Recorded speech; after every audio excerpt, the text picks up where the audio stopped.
यह स्टोरी शुरू होती है जब मैं घर से गुस्से में बड़बड़ाते हुए निकल आया था और बस स्टैंड की तरफ आगे बढ़ने लगा।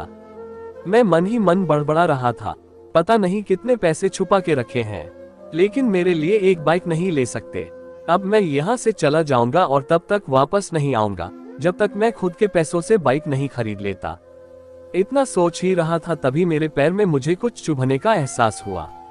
नीचे देखा तो समझ आया कि जल्दबाजी में पापा के जूते पहन आया हूँ। उन जूतों में कील उभरी हुई थी जो मेरे पैर में बार बार घाव किए जा रही थी, लेकिन उस समय गुस्सा अधिक था तो मैं बड़बड़ाते हुए आगे बढ़ गया। एकाएक मुझे याद आया कि मैं पापा का पर्स भी साथ ले आया हूँ। मेरे खुराफाती दिमाग में एक ख्याल आया, क्यों ना आज पापा का पर्स चेक किया जाए, जिसे आज तक उन्होंने किसी को हाथ तक नहीं लगाने दिया था। पता नहीं कौन सा खजाना छुपा है इस पर्स में जो किसी को हाथ नहीं लगाने देते थे।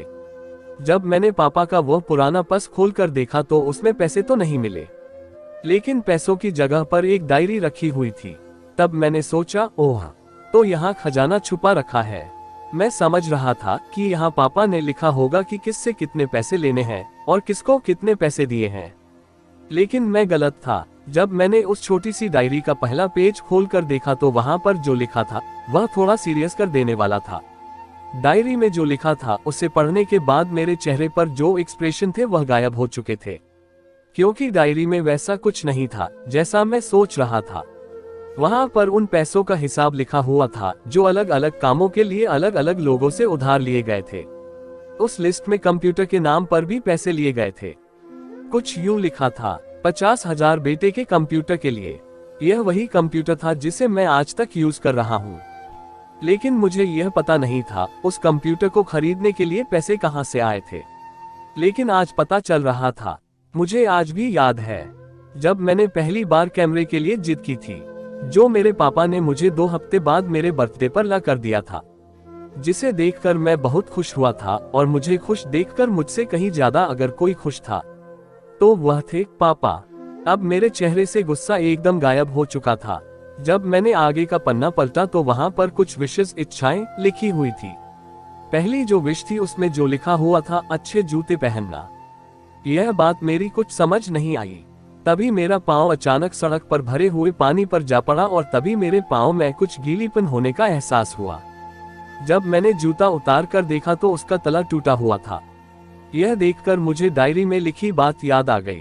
तभी मुझे माँ पापा की कही बातें भी याद आ रही थी कि कैसे माँ जब कहा करती थी पापा से, अब तो जूते पुराने हो गए, नए ले लीजिए, तो पापा अक्सर यह कहकर टाल दिया करते थे, जूते अभी और चलेंगे, अभी कुछ दिन पहले तो लिए थे।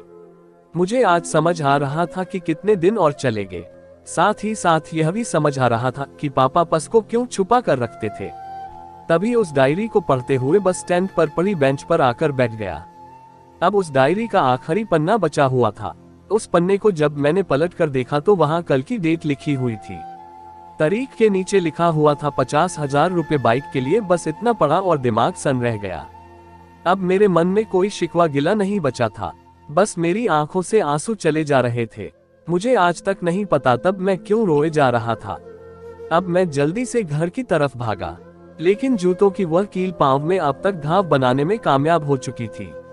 मैंने जूतों को रास्ते में ही निकाल कर फेंक दिया और भागते लड़खड़ाते हुए घर जा पहुंचा, लेकिन पापा घर पर नहीं थे। मैं समझ गया वह कहाँ थे। मैं सीधा पास वाली बाइक एजेंसी की तरफ भागा। पता नहीं आज कहां से इतनी ताकत आ गई थी कि मैं भागते हुए थक नहीं रहा था, और वह भी बिना जूतों के नंगे पैर। जैसे तैसे मैं बाइक एजेंसी पर पहुंचा। पापा वही थे। मैंने पापा को दौड़कर गले लगा लिया और मेरी आंखों से आंसू रुकने का नाम ही नहीं ले रहे थे। पापा को समझ नहीं पा रहे थे आखिर हो क्या रहा है, मैं क्यों रो रहा हूँ। मैंने पापा से कहा, पापा मुझे मोटरसाइकिल नहीं चाहिए, आप अपने लिए जूते ले लीजिए। अब आज से मैं जो भी करूंगा अपनी मेहनत से अपने बलबूते पर पढ़कर करूंगा। दोस्तों, बस इतनी सी थी ये कहानी। और हाँ, अगर वीडियो पसंद आए तो लाइक करना मत भूलिएगा, क्योंकि वह फ्री होता है।